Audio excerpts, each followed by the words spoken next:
Darshan and ಗ್ಯಾಂಗ್ಗೆ ಹೊಸ ಸಂಕಷ್ಟ ಎದುರಾಗಿದೆ. ಆರೋಪಿಗಳನ್ನ ಕಟ್ಟಿ ಹಾಕೋಕೆ ಪೊಲೀಸ್ ಕಾನೂನು ಅಸ್ತ್ರ ಪ್ರಯೋಗ ಆಗ್ತಾ ಇದೆ. ಪೊಲೀಸರ ಮೇಲ್ಮನವಿ ಅರ್ಜಿ ವಿಚಾರಣೆಗೆ ದಿನಾಂಕ ಫಿಕ್ಸ್ ಆಗಿದೆ. ಜನವರಿ 24ರಂದು ಪೊಲೀಸರ ಮೇಲ್ಮನವಿ ಅರ್ಜಿಯ ವಿಚಾರಣೆ ಇದೆ. ಸುಪ್ರೀಂ ಕೋರ್ಟ್ನಲ್ಲಿ ನಡೆಯಲಿರುವಂತಹ ಅರ್ಜಿಯ ವಿಚಾರಣೆ.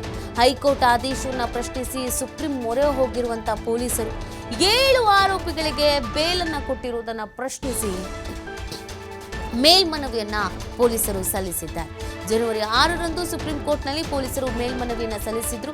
ದರ್ಶನ್, ಪವಿತ್ರ ಗೌಡ, ನಾಗರಾಜ್, ಲಕ್ಷ್ಮಣ್, ಜಗದೀಶ್, ಅನುಕುಮಾರ್ ಮತ್ತು ಪ್ರದೋಷ್ಗೆ ಇದರಿಂದ ಸಂಕಷ್ಟ ಶುರುವಾಗ್ತಾ ಇದೆ. ಈಗ ಆಲ್ರೆಡಿ ಬೇಲ್ನ ಮೇಲೆ ಈ 7 ಆರೋಪಿಗಳು ಇದ್ದಾರೆ.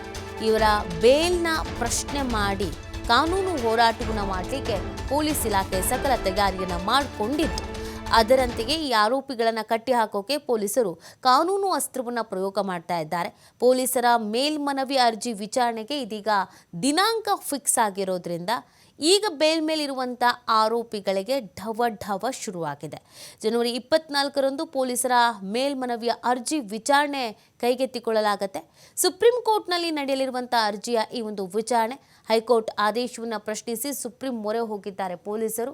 ಇಲ್ಲಿ ಏನಾಗುತ್ತೆ ಅನ್ನುವುದು ಪ್ರಶ್ನೆ ಆಗಿದೆ. ಈಗಾಗಲೇ ಬೇಲ್ ಮೇಲೆ ಎಲ್ಲರೂ ಇದ್ದಾರೆ, ಅವರವರ ಕೆಲಸ ಕಾರ್ಯಗಳಲ್ಲಿ ಬ್ಯುಸಿ ಆಗಿದ್ದಾರೆ. ದೇವಸ್ಥಾನಕ್ಕೆ ಹೋಗು, ಸಂಕ್ರಾಂತಿ ಹಬ್ಬ ಆಚರಣೆ ಮಾಡು ಎಲ್ಲ ಮಾಡ್ತಾ ಇದ್ದಾರೆ. ಆದರೆ ಇದೀಗ ಆರೋಪಿಗಳಿಗೆ ಸಂಕಷ್ಟ ಎದುರಾಗ್ತಾ ಇರುವಂಥದ್ದು.